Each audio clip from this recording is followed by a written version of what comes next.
Welcome everybody. I'm Elina, working at the School Education Gateway, and I'm very happy to welcome you to this webinar, which is part of a short course we are running in the Teacher Academy. The course is called Erasmus Accreditations, a new path to mobility. And the aim of the course, as well of this webinar, is to know more about what the new Erasmus Accreditations scheme is about. And we have here with us guest speaker from the Flemish National Agency, Marc De Vlieger. So he will give you a presentation.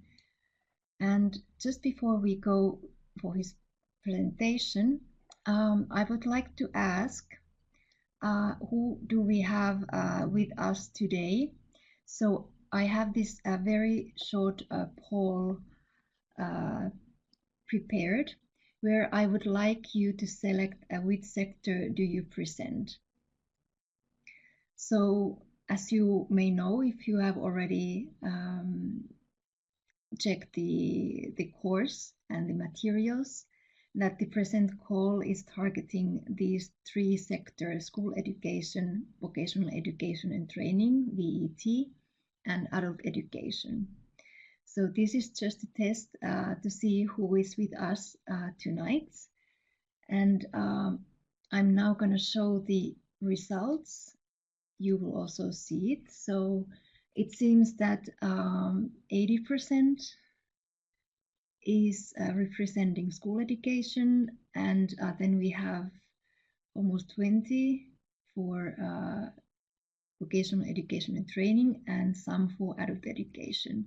So in the form, as you can see, the percentages doesn't match to 100% because you can select the multiply options, because we understand some schools or organizations that work on different on multiply sectors. So good. This is just to have a feeling who is with us tonight. Thank you for voting. And I will just give you short overview of the course. So since you are in this MOOC, in this webinar, you are also a participant in this short course, in this mini MOOC. And so the course is indeed about Erasmus Accreditation. It's running on the Teacher Academy platform, and it opened last week on the 14th of September. It runs until the 29th of October, which is also the deadline of the Erasmus Accreditations call. And it's a self-paced course, so anybody can join the course at any time and take it at any moment they want to do so. There are no internal deadlines. The only marked events, scheduled events, are two live events, one of them being the webinar today, and in 2 weeks' time we have another webinar running at the same time. And currently we have over 2,000 enrollments. We hope that there will be many more. And if you find the course useful for you, you can also invite your colleagues to join. So without further ado, I will now give the floor to our guest speaker, Marc. So please, Marc, you can share your information about Erasmus Accreditation. Okay, thank you, Elina. Good afternoon, everyone. Greetings from rather grey Belgium. Yeah, with our yesterday, I think we had our last final good day, and now it's become a bit cloudier and a bit colder. Welcome. My name is Marc De Vlieger. I work for the Flemish National Agency for Erasmus Plus on education and training.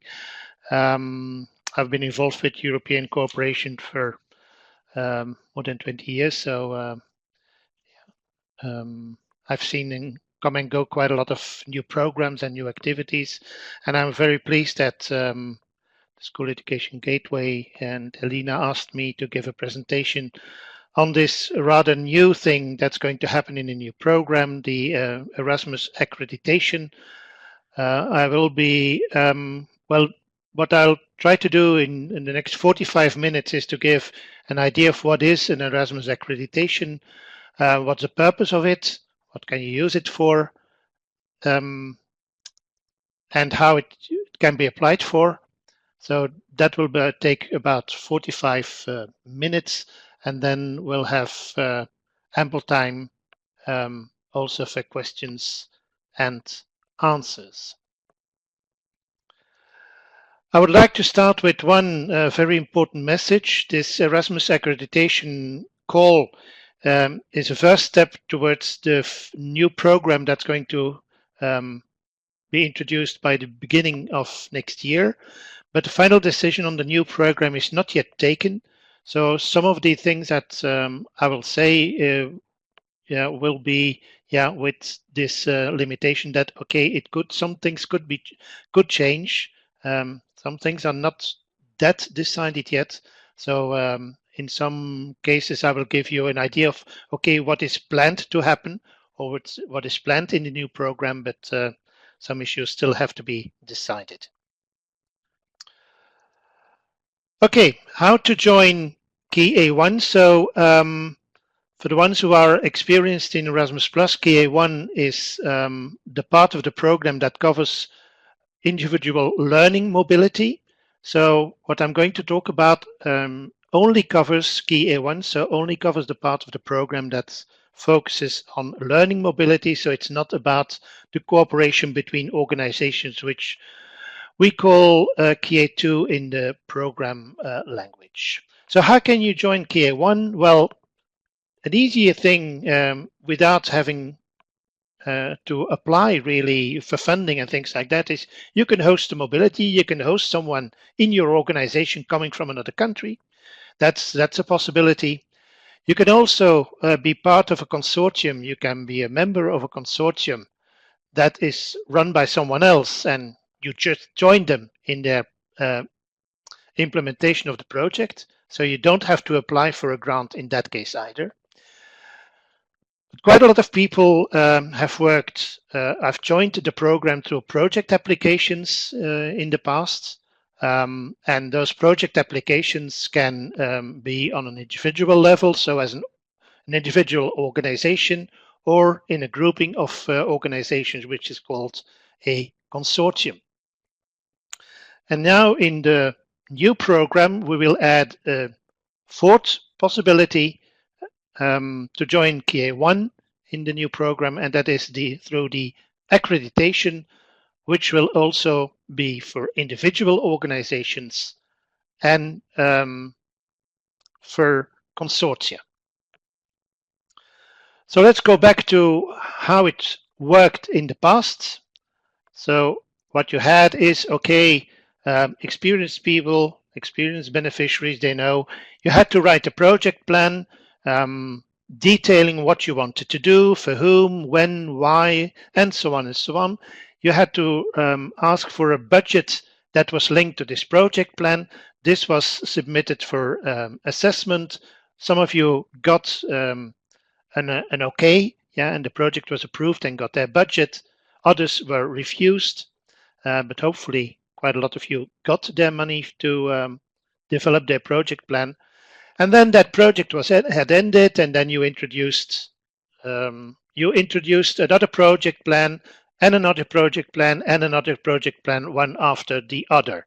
Yeah, that was the process as it took place in the previous programs, in the present programs. Yeah, and this remains. This remains in the new program. This possibility of going through project plans plus the budget linked to that project plan. But we are opening up now a second way of getting budget from the program, and that is through the development of a medium to long-term plan on your development. So that's the first thing you have to introduce, a plan, for the development of your organization. That will be assessed, this plan, and when it's deemed to be qualitative, you will get an Erasmus accreditation. And with that Erasmus accreditation, you will be able to ask for budgets to develop that plan. So this is a basic principle. This second route, this is the route of the Erasmus accreditation. And so this medium to long-term plan, that is the application, that is at the center of the application for the Erasmus accreditation. So it's a plan that links your development on the medium to long term with the possibilities for learning mobility the program offers. And if an accreditation is awarded, it will allow you to ask in a very simplified way for budget to develop your plan until the end of the program. You should be aware, of course, that accreditation can also be temporarily stopped. For example, when the required quality in implementing learning mobility is not reached. That's also a provision, but hopefully that will not be the case for you. So when you get your Erasmus accreditation, it allows you for easy budget applications in the following years. So this is what we will call from in the new program a key A120. That's the action, that's the number of the action that will be introduced. Key A120. What are the advantages of being accredited? Well, your organization can rely on the program to support you with funds for your new mobility activities each year. So there will be a stability in the funding of your mobility activities for the coming years. It also gives you an opportunity to grow and explore. You can try out new types of activities. You can collaborate with new partner organizations without having to write new full applications every time. You can define your own strategy. You can define your own goals. You can choose the speed at which you want to move, at which you want to develop your goals. And as you progress, you can also update your plan to keep it relevant. And then the fourth one, investing in the future, so you can focus on long-term goals. And that way, through your mobility activities, you can gradually raise the quality of teaching and learning in your organization to the new levels you set yourself. So quite a lot of interesting points linked to this to your organization being accredited. Oh, sorry, I have to go back. Now, as Elina already said, and as you probably already know, so this call for accreditations covers 3 fields: school education, vocational education and training, and adult education. Now, in the 3 fields, an accreditation can be obtained, can be awarded. But you have to be aware that an accreditation that's awarded only gives you the possibilities for what is possible within that certain field. So if you want to use the program Gear 1, the provisions for school education, the activities that are possible in school education, you get your accreditation for school education, but it only limits you to do the activities that are available for school education. Same for vocational education and training, same for adult education. So it could be that an organization that covers 2 or 3 types or 2 or 3 fields will have to apply or will have to get 3 or 2 accreditations.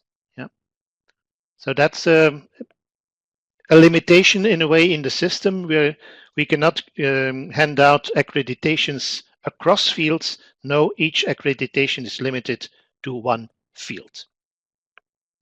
Now, what is the call for accreditation say about the fields? So you have the three fields: school education, vocational education, and training, adult education. Now in the text of the accreditation call, you already have some information on the organizations that are able to apply in the three fields. So you have on the one hand organizations that provide education and training in a certain level or in a certain field. And then you have also other organizations with a role in that field, in that specific field. When you compare this with the present program, so the actual phase of the Erasmus Plus program, I would like to draw your attention to one, according to me, very important thing. Yeah, that is that in school education, it's now clear that in the new program, it is said that it's schools providing general education. Up till now, all schools were part of school education. In the new program, school education will be limited to schools providing general education. Now, how to know whether your organization will be able to submit an application for an accreditation in school education, in vocational education and training, in adult education? Well, please consult your national agency. Every national agency has, in cooperation with its national authority, has to decide on a list of organizations that can apply in a certain field. So always contact your national agency to check, whether your idea, okay, I think I'm an organization that can apply for an accreditation in vocational education and training, whether that's correct. So please check that before you fill in applications, and then later on the national agency will have to say, yeah, sorry, but you're not in the right field. So always consult your national agency to check what is possible. The accreditation itself is possible in two different ways. You can have an accreditation for an individual organization, so that will use the mobility activities in Tier 1 in the new program for the development of itself, of the individual organization, for its staff, its learners, things like that. And you can also have an accreditation for a consortium coordinator. An organization can also be accredited to play the role of consortium coordinator. What's important to know is that the last one is obligatory. So if your organization wants to play the role of a consortium coordinator in the future, the organization needs to have an accreditation. If your organization doesn't have an accreditation, you cannot run a consortium in the future. That's a very important thing to take into account. Now let's go a bit further into the accreditation for a consortium coordinator. What is a consortium? In the application form for the accreditation, we have now 3 definitions. So it could be that you have a consortium and that you will lead the consortium. You say, my organization's objective is to support other organizations to join the program. That's a valid logic. It could also be that you say, our mobility consortium is a group of organizations with similar interests that want to work together in a specific thematic area, and I would like to lead a consortium of those kinds of organizations. Or you could also have the possibility, it's a group of similar organizations that find it difficult to join the program. Could be. And you join forces and you say, perhaps, it makes life easier to join the program if we work together. Well, in that case, also an organization can say, I would like to have an accreditation to run this kind of consortium.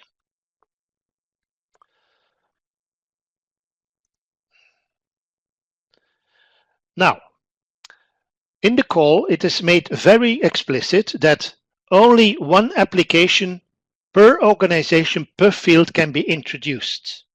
So only one application per organization per field. That makes it very logical that you have to make a choice as an organization. Do I want to go for an application for an accreditation for me as an organization, so for me individually, or do I go for an application for accreditation to play the role, yeah, or to take up the role of consortium leader? You have to make a choice. You cannot have two applications in. Yeah, it's one or the other. Another logic is also that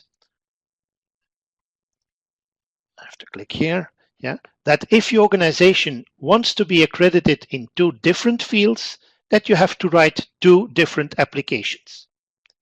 Perhaps you don't need to write them this year. It could be that you apply this year for one field and next year for another field. That's also possible. Yeah, but please be aware that if you want to cover two fields or more, that you need to write more than one application.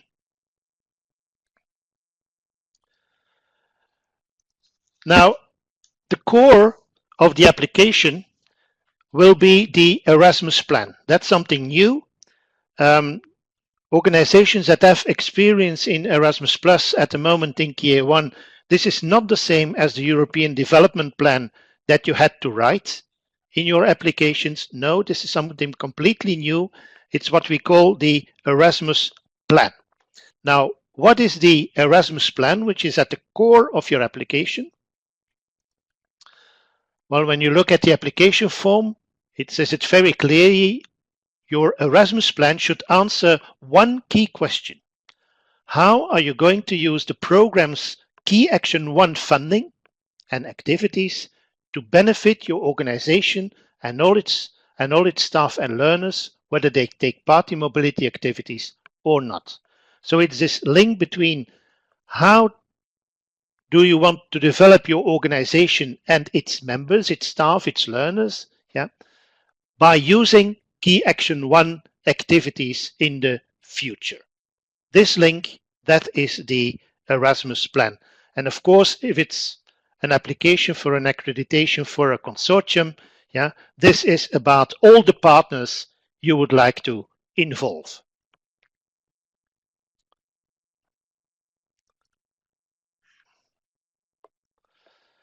The Erasmus Plan is divided into different parts. Sorry, I have to go there. Okay. So there are three parts in the Erasmus Plan. On the one hand, you have objectives. Your objectives are defined by you, by the applicant. So what do you want to achieve with your organization or with your consortium? You set that yourself.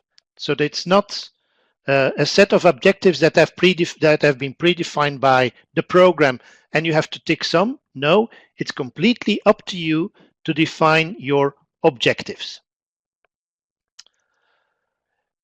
You also have to indicate in your Erasmus Plan what activities you would like to use from KA1 learning mobility to achieve your objectives.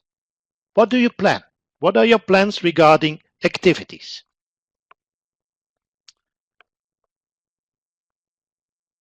So you will have to indicate some numbers on pupil mobility or learner mobility, numbers on staff mobility.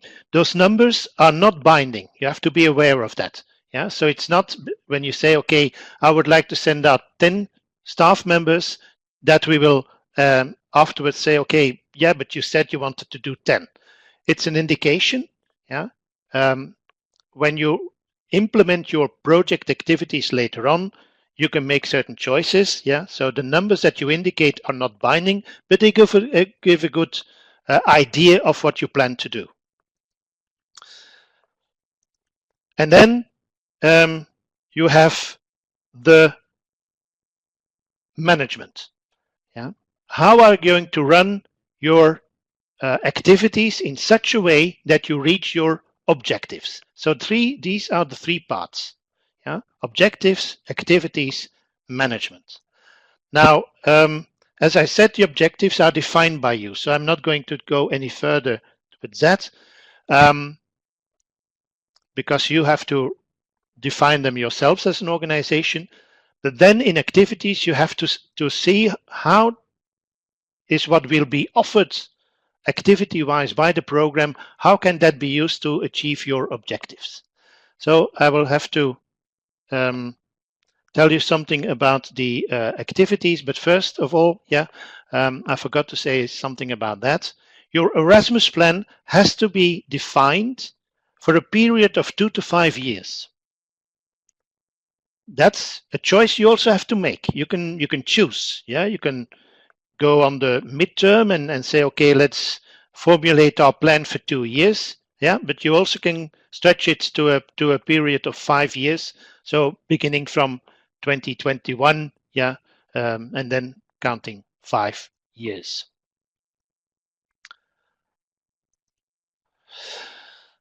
Regarding the mobility activities,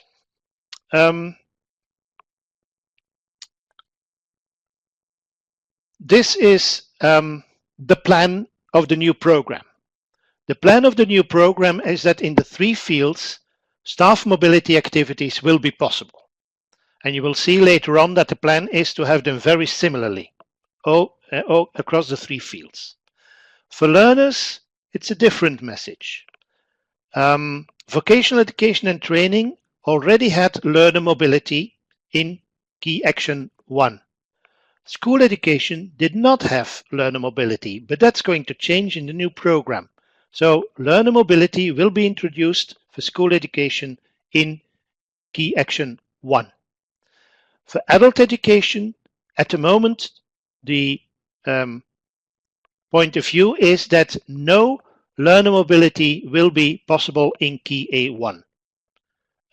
It's one of the discussion points still regarding the program, in the discussions also with the European Parliament, but we'll see what will happen at the end. But at the moment, adult education, no learner mobility is planned in the new program.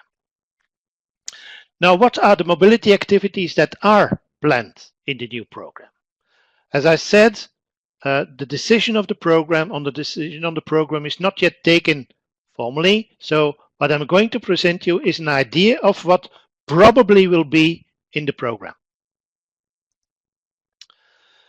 For school education, so we will have probably mobilities for staff, shop shadowing, teaching assignment, courses and training. It's quite similar for the ones who know the present program Erasmus Plus. So it's a continuation in a way. So what's new in the will be new in the program is learner mobility, and probably we will have these possibilities. So you see that group mobility of school pupils will be part of Key A1, which is a quite an important change or important shift, for the school education field. That mobility of pupils, short-term, in group or long-term, will be in Key A1.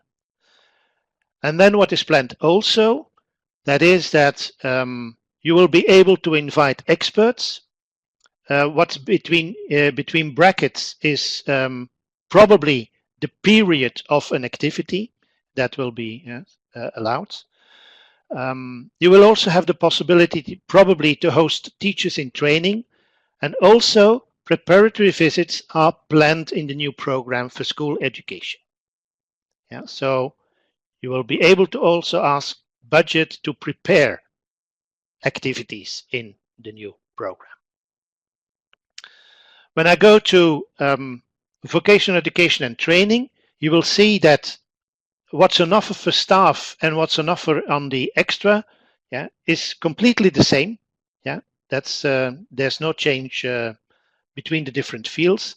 The main difference is in the learner mobility, where we will see emerging participation in skills competitions, which will be added.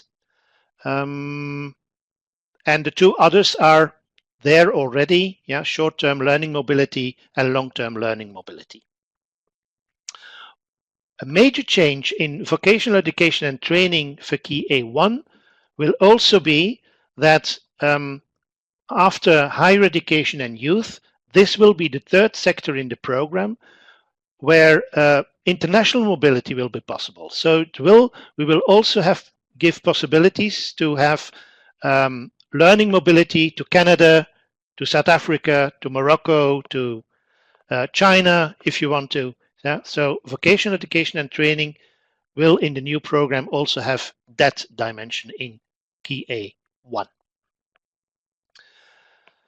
And then adult education. As I said, no learner mobility is planned in the adult education field in the new program. And for staff, well, it's the same as what we already have, job shadowing, teaching, training, assignment, courses, and training for staff. And then those extras which pop up in the three fields, the invitation of experts, hosting teachers in training, and also preparatory visits. I have to make it very clear, once again, this is pending the final decision, so no final decision has been taken, so it could be that there are some changes when we get the final decision on the program, but this is on the table, on the negotiating table, yeah, and probably all of or a majority of the activities will be retained in the new program. But so you know what your how you can formulate your Erasmus plan and decide on your objectives and on the activities you would like to use. As I said, there's also a third part in your Erasmus plan, and that is the management. For the management, a very important new introduction are the Erasmus quality standards. This is a defined set of quality standards. So if you want to use Erasmus Plus money to imply learning mobility in the future, well, it will have to be done according to the Erasmus quality standards. Now, what are they? A first set is on the contribution of the learning activities to the basic principles of the program. And there are 4 basic principles in the new program. They are inclusion and diversity, environmental sustainability, digital education, and also active participation in the network of Erasmus organizations, because through the program we want to develop a European education area, so you have to also embrace cooperation in a network with other organizations. So these are the 4 basic principles that you will have to treat. Another set is the good management of mobility activities. And then I'm thinking of, you have to keep in ownership of your activities, for example. You cannot say, okay, someone else is going to do that. No, you have to keep ownership of your activities. You have to integrate the results of your activities in the organization. You have to gather the feedback of the experiences of your participants, and you have to use the feedback. So that's all part of good management of mobility activities. You also have to provide quality and support to the participants. And then I'm thinking of issues like the selection of participants, the preparation of participants. How do you monitor your participants? Do you mentor your participants? How do you define evaluation?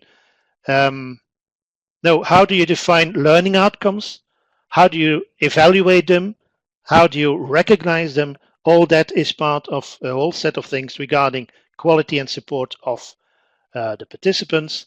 And then we have the 4th one, sharing results and knowledge, sharing within the organization, with other organizations and the wider public. So this set of quality standards is a basic principle that you will have to work towards.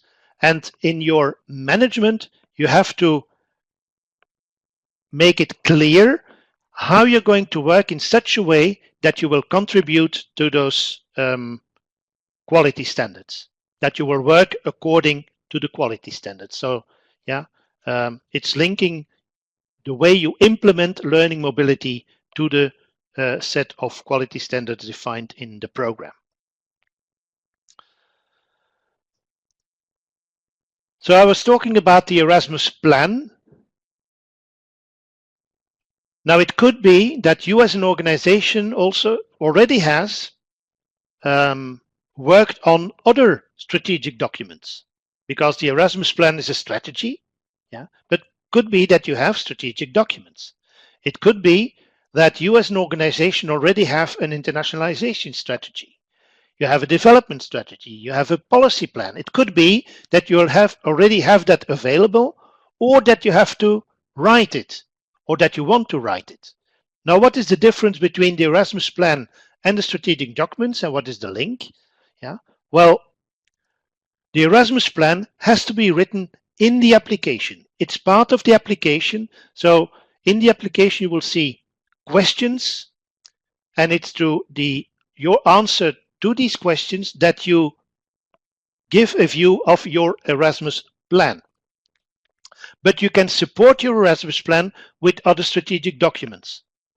If you have them available, perhaps it's a good moment to write them. Well, you can add an internationalization strategy that you have, or a development strategy or a policy plan that you think, okay, this could give more information regarding my Erasmus Plan. It doesn't, it's not something that can replace the Erasmus Plan. Yeah, you cannot say for the Erasmus Plan, oh, for each question, please have a look at my internationalization strategy. No, yeah, you have to give answers on the Erasmus Plan in the application form, but the strategic documents can be added to support your Erasmus Plan. When your Erasmus Plan is submitted in your application for the accreditation, well, it will be your application will be evaluated, and we will evaluate it. We will evaluate your application on these 4 criteria: your relevance, and then, and please have a look at that. That's why I say your Erasmus Plan is really at the core of your accreditation application, yeah, because 90 out of the 100 points are on the Erasmus Plan, 40 on the objectives, 20 on the activities, 30 on the management. You will need to score at least 70 points out of 100 in order to be accredited, to get an accredited awarded to your organization. And for each criterion, yeah, you need to score at least 50%. And if your organization succeeds in doing that in the application round of this year, you will get an accreditation in the field you applied for. What if you don't get the accreditation? Could be. It could be that, yeah, you're not successful in getting an accreditation. Well, in that case, there is still possibility in 2021, yeah, to apply for what we then will call a short-term project application. So then for 2021, you will still be able to get funding, but that will have to be through an application the way we had it in the past, a full project application with why and how and who and where and things so on. Yeah, but that's still a possibility that you will have.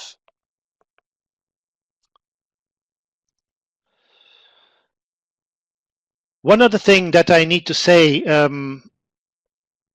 regarding the accreditations, it could be that in your program country, the number of accreditations is limited. The call gave a provision that a national agency can decide on limiting the number of accreditations. It could be that they limit it for school education but not for adult. Yeah, it could be that they limit it for the 3, So please consult your national agency to be aware of the rules and regulations. Yeah, it could be that in your country the number of accreditations will be limited. Then a very important date you need to write in your diary. Yes, so if you want to apply, the deadline for the application will be the 29th of October 2020. And for the ones who are experienced in Erasmus Plus know it's always at 12 o'clock Brussels time. Yeah, and it always says 12:00:00, but which indicates that if you're 2 seconds late, your application might not be selected. Yeah, so please be aware of this deadline. Yeah, but we always give our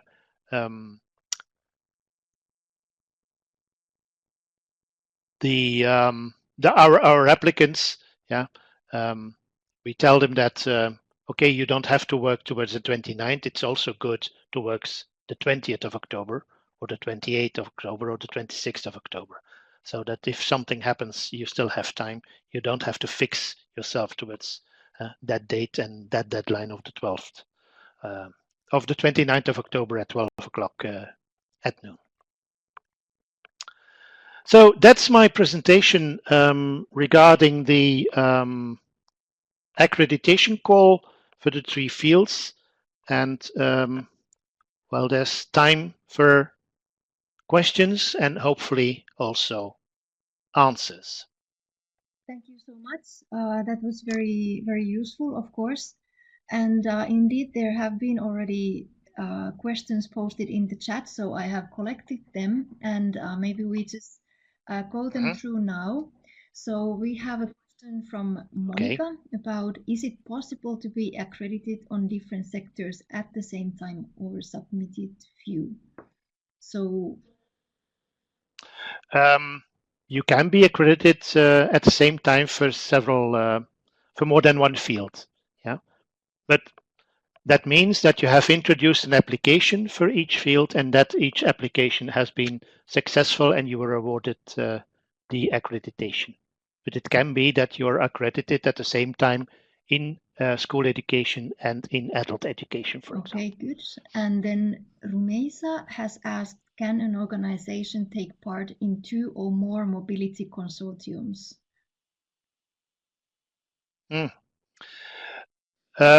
Well, the question is, what do you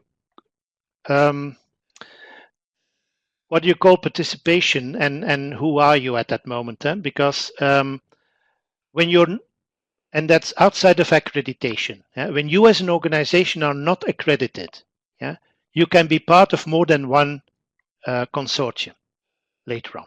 No problem there. The issue will be, and that's still under discussion, that is when you as an organization are accredited as an individual organization, whether you will still be able to participate as partner in a consortium. That's still under discussion. Okay, good. So I hope that clarifies things a bit. Maria is asking, since we should not speak of project anymore, how should we define each cluster of mobilities? Can you repeat that question? We're not speaking of projects anymore. How should we define each cluster of mobilities? Well, by cluster of mobilities, in a way, they will be clustered in your application for an accreditation through your years. Yeah. So in the application form for accreditation, it says, okay, what kind of activities would you like to do in year 1, year 2, year 3, year 4, up till year 5. So 1 and 2 needs to be defined in your application. Yeah, but you can also say, I will add also a 3rd year and a 4th year and a 5th year. So in a way, that's an indication of what you would like to do and how you would like to use Key Action 1 activities. And then it's up to each budget application that you do every year to define, okay, very clearly, this is what I'm planning to do now in 21-22. 22, 23, and so on. Okay. But how the budget will have to be applied and things like that, that's something that still has to be defined, and will be made clear when we have the full details of the new program and all the decisions that have been taken. Okay, good. So then we have the same question from Anita and Eva about, can students take part in language courses within the school education mobilities, and will they be given funding for the course fees, just like the staff members would get? And you mean language courses as just as the core of their activity, or just as a part of their mobility? Because when you talk about languages and for pupils, yeah, there's something like the online linguistic support. Yeah, is it that what you're talking about? Because that will be continued in the new program. Language courses. So I'm not quite sure what in language schools.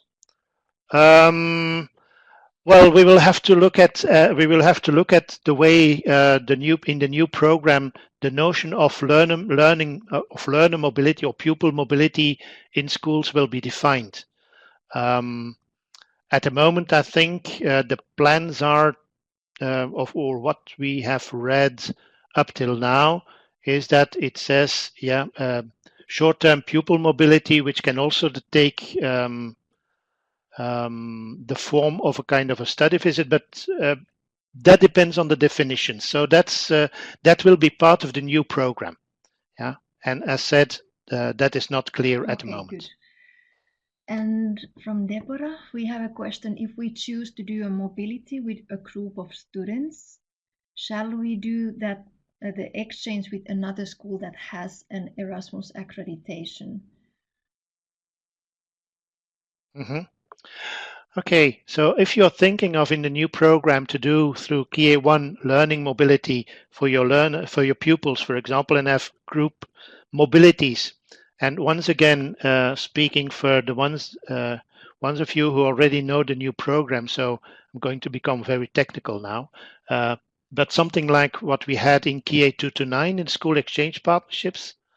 So you will get money to fund your part of the mobility, and then it's up to you, to decide on who can I best work with.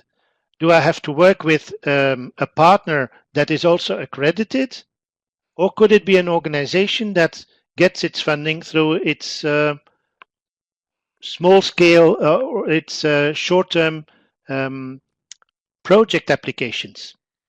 There's no limitation there.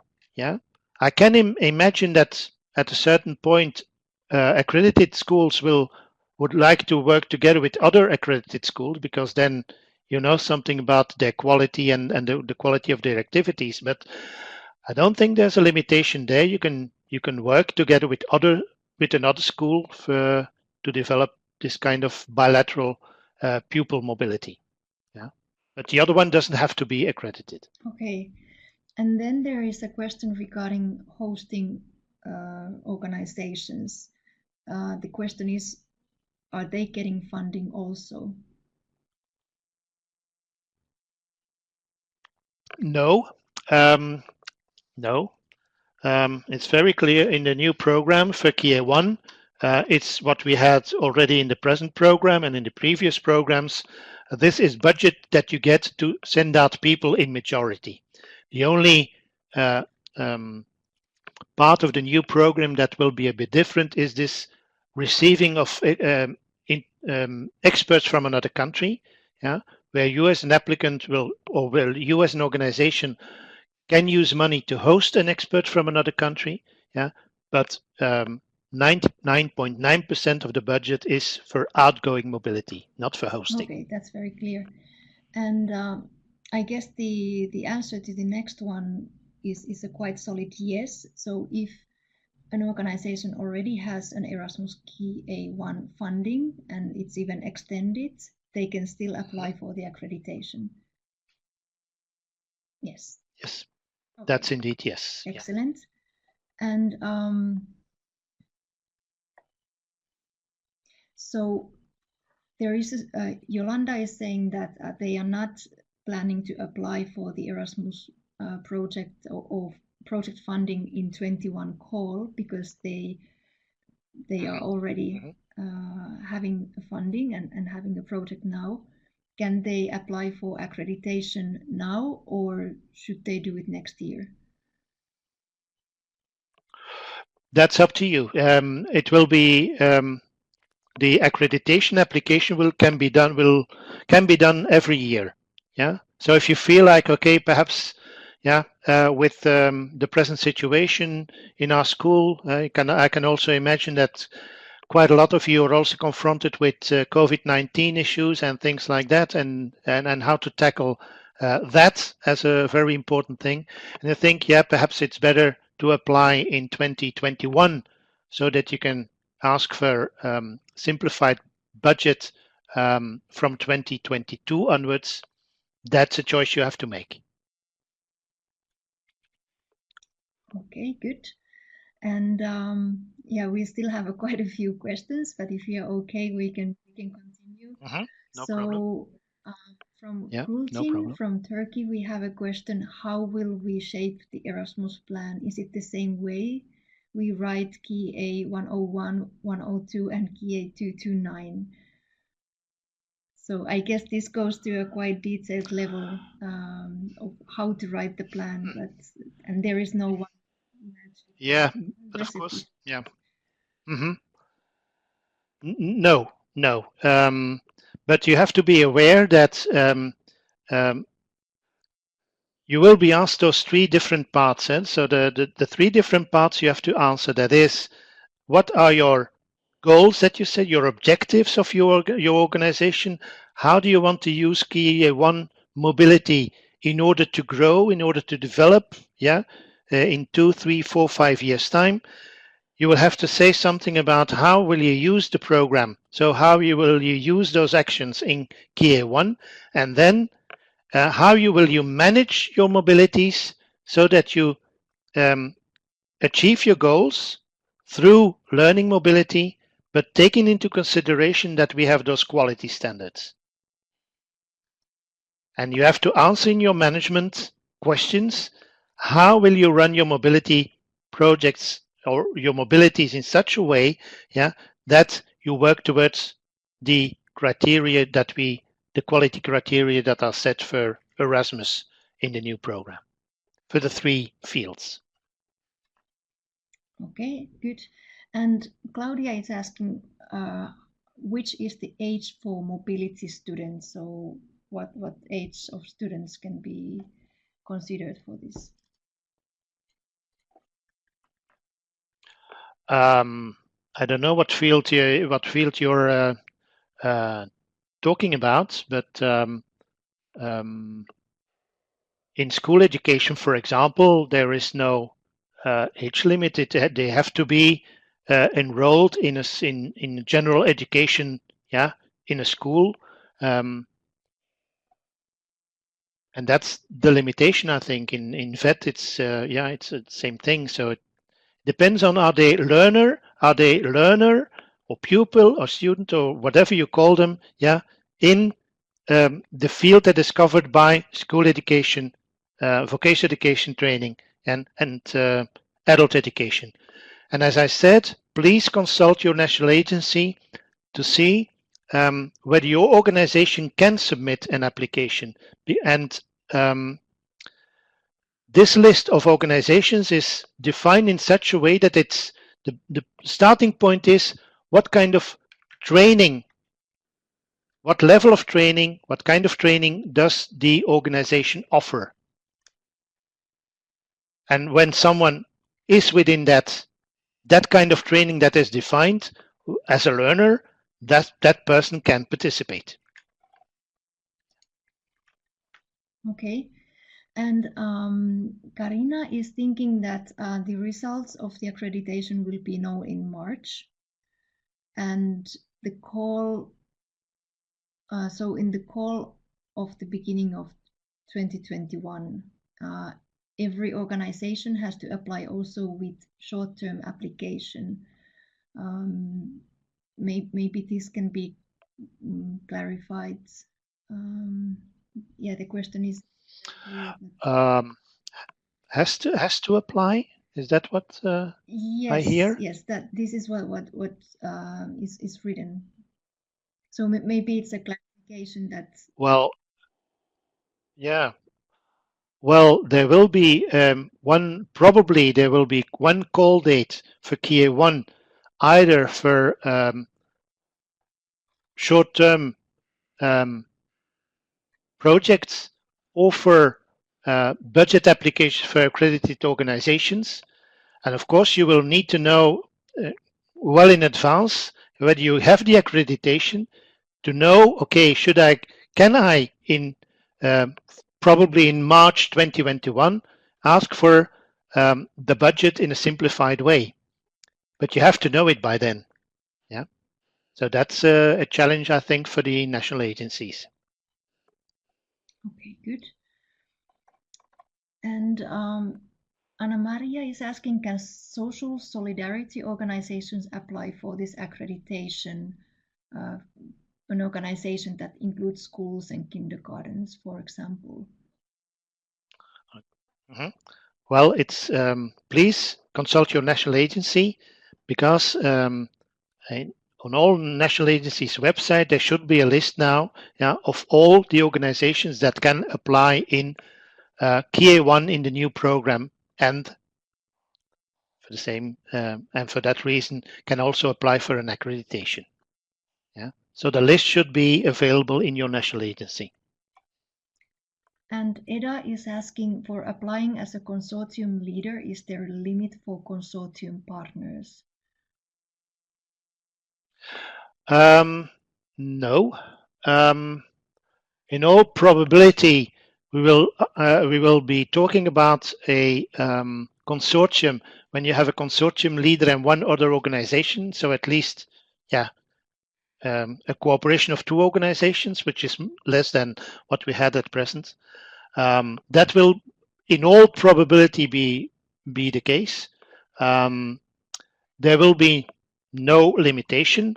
Yeah. No, I haven't seen anything regarding a limitation of numbers of partners in a consortium.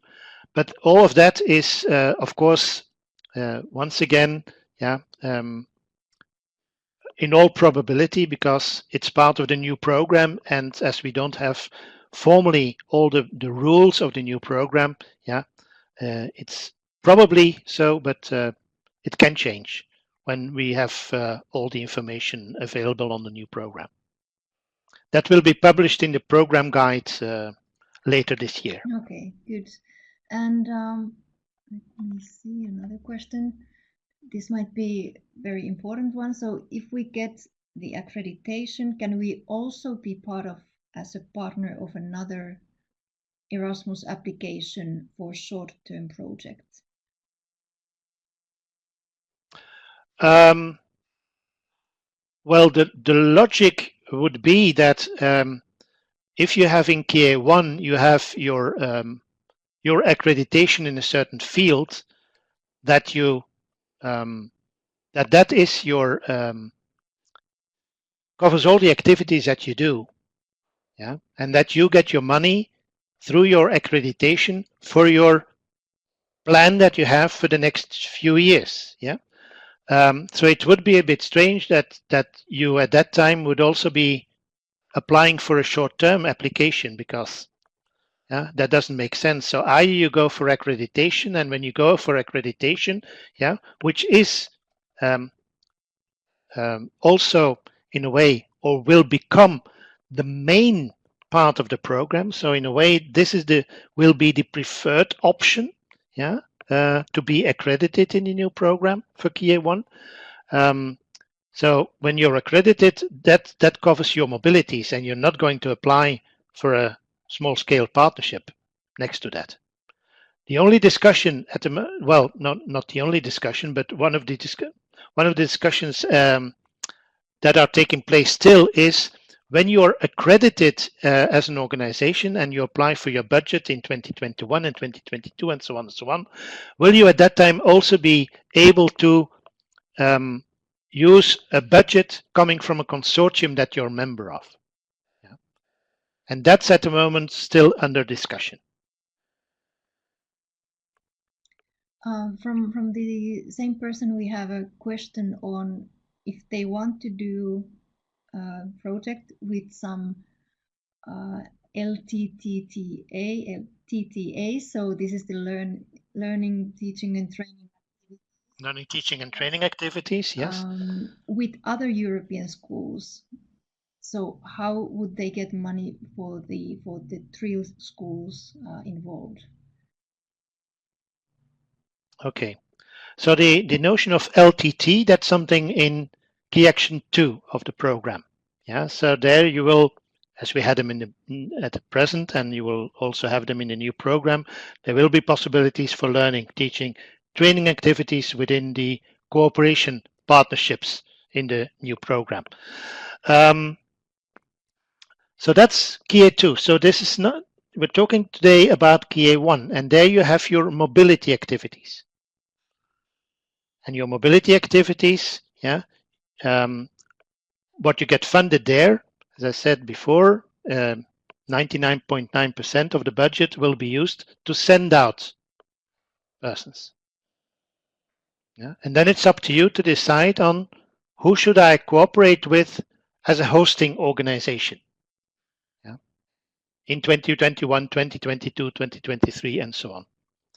So if you have, for example, if you want to send out, do group mobility of pupils with your school, and you ask that grant through accreditation in KA1, yeah, you don't have to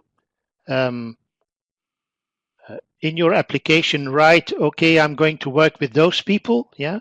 So that's not part of the accreditation application nor of the budget application, but it's up to you then to decide, okay, who am I going to work with in order to reach my goal through pupil mobility. Then we have a question about the number of mobilities. So for example, if there is an organization with 80 people in the staff, how many of them should participate or could participate in the mobility? Well, first of all, there won't be any limitation. There won't be any limitation. What is said in the application form for the accreditation is, for example, it has to be reasonable. It has to be feasible. Yeah, you can say, for example, okay, in my plan, I have 80 staff. Yeah, and in the first year of my Erasmus plan, I want all 80 of them to go on learning assignments or on courses and things like that, and teaching assignments, all 80. Yeah.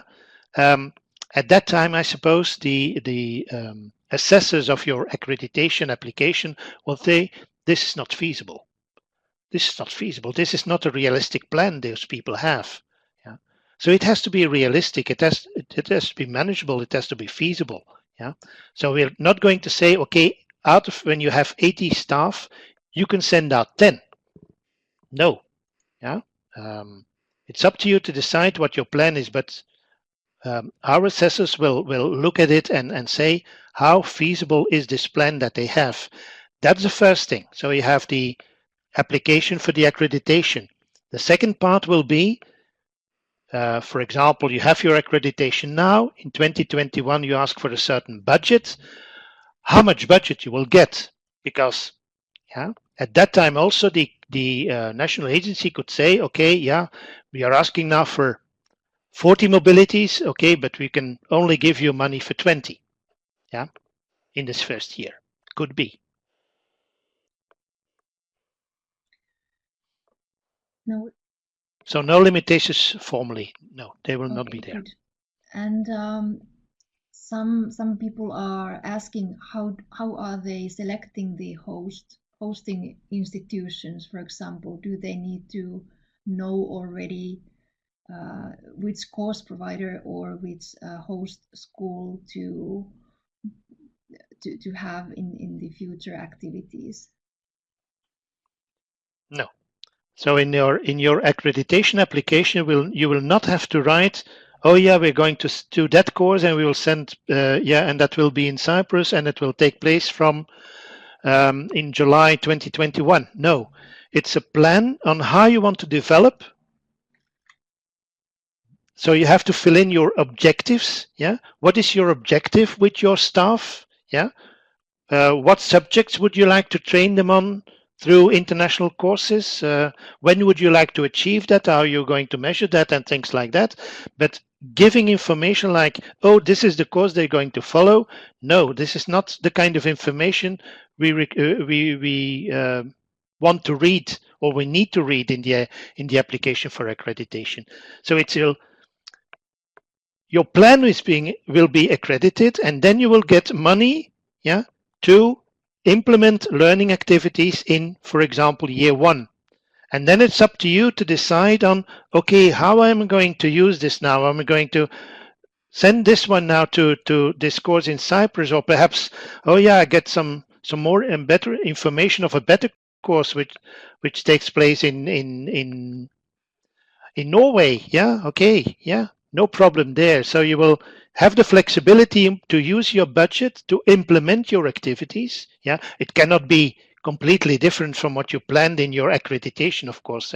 Yeah, it cannot be that your accreditation application says my goal is to work on CLIL, and that's my main topic, and then later on you send people to STEM courses and nothing is related with CLIL. That's, of course, that cannot not be the case. So it has to, yeah, your budget will have to be used in such a way, yeah, that it matches generally with what you've written in your accreditation application, in your Erasmus Plan, yeah, which is formulated for 2, 3, 4, 5 years. And then later on, we are going to check whether you have implemented your activities in such a way, yeah, that you achieved your goals in a qualitative manner. Yeah, that is what we're going to check. So it's quite flexible for the accredited organizations. That's for sure.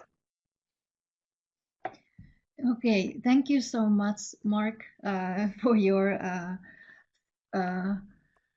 concrete explanations and helping us to understand better. I think the time is quite much up now, and we've tried to answer as much, take and answer as many questions as possible.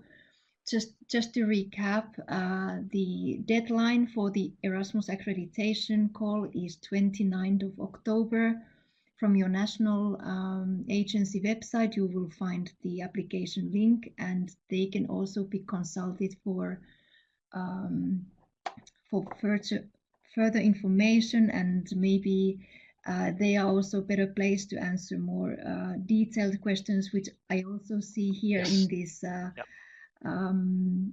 in this chat. And on a general note, if you are already in a funded Erasmus Plus project or it's just about to start, you can still apply for the Erasmus Plus fund, Erasmus accreditation.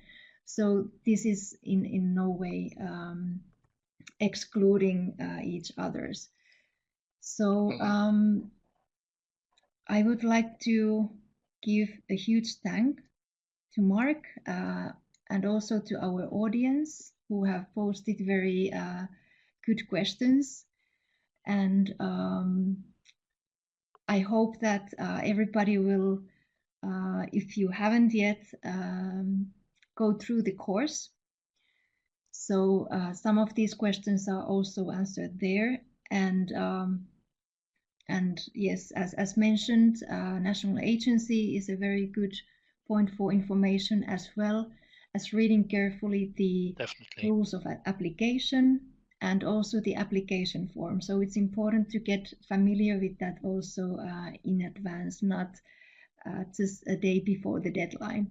So if you are interested to know more, we have another similar webinar. So giving an introduction, giving another opportunity for more people to join.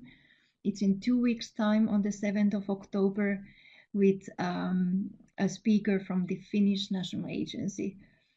So that's something you can also join if you feel like it. The recording of this webinar will also be available on the website if you want to go back to any points. Marc, would you like to say something? Encourage people to apply? Well, yes. Mhm. Yeah.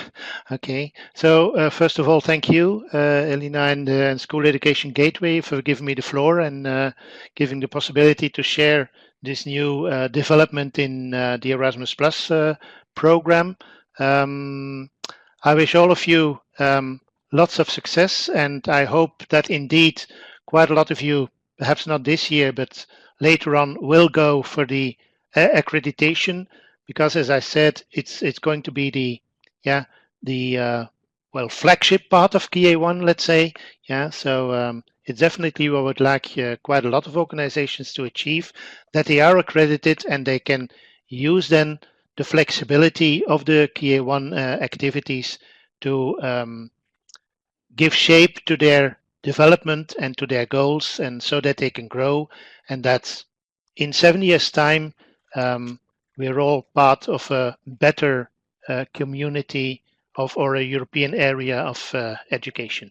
So lots of success, and yeah, enjoy the rest of the day, I suppose. Thank you, Marc, and thank you everybody who has joined us this afternoon. And indeed, good luck with your application or otherwise work in the educational field.